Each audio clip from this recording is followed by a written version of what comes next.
The tragedy behind Eric Clapton's Tears in Heaven. Eric Clapton's 1992 hit Tears in Heaven was born out of unbearably sad circumstances. The song is a tribute to love's lasting powers and a lament for the death of Clapton's 4-year-old son, Connor, who died on 20th of March, 1991 when he accidentally slipped from the 53rd floor window of a New York City apartment building. Clapton, who was elsewhere in New York when the tragedy happened, had the horrific task of making the identification at Lenox Hill Hospital's mortuary. I remember looking at his beautiful face in repose and thinking, this isn't my son. It looks a bit like him, but he's gone. The former Cream star said later. The world-famous guitarist and his Italian actress girlfriend, Lori Del Santo, flew their son's body back to England to be buried at Clapton's hometown church, St. Mary Magdalene in Ripley, Surrey. The mourners included Phil Collins. Prince Charles sent a letter of condolence. Though Clapton wasn't able to focus on music for some time, he eventually started strumming on a small Spanish guitar to ease his pain. As he thought about his son, the melody of Jimmy Cliff's Many Rivers to Cross was floating around his mind. The melody came back to him when U.S. director Lily Finney Zonak offered him the chance to write a song for an action film called Rush, which starred Jennifer Jason Leigh and Jason Patric as undercover narcotic cops. Clapton played Zonak a few chords of the melody that had stuck in his mind.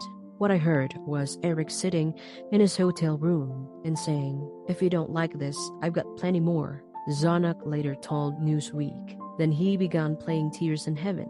It was so painfully personal, so obviously about the son that he'd lost. I wondered if it would work in the movie.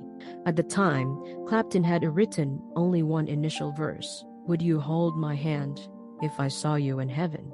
And he asked Will Jennings to write additional verses and a bridge. Jennings, who feared that the song was too maudlin to be a hit, was a skilled movie wordsmith, having already written the lyrics for Up Where We Belong from An Officer and a Gentleman, and My Heart Will Go On from Titanic. He eventually agreed to complete the song. Tears in Heaven was a difficult song to record, and Clapton, who sang and played guitar and dobro on a track, had to record several takes for producer Ross Titelman. In the studio version, Clapton was joined by Randy Kerber, J.D. Manis, Nathan East, Gail Levant, Lenny Castro, and Jimmy Bray Lower. Released as a single on 8th of January 1992, a week ahead of the Rush soundtrack release, Tears in Heaven went to number 2 on a Billboard Hot 100. By the end of that year, it had sold more than 3 million copies in the U.S. alone.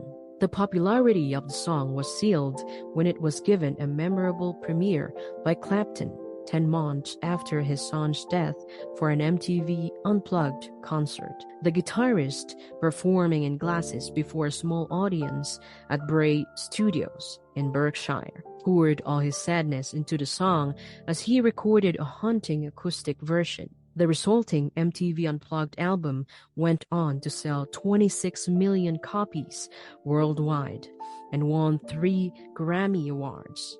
Tears in Heaven remains the most personal song in Clapton's repertoire and one that still has the power to move.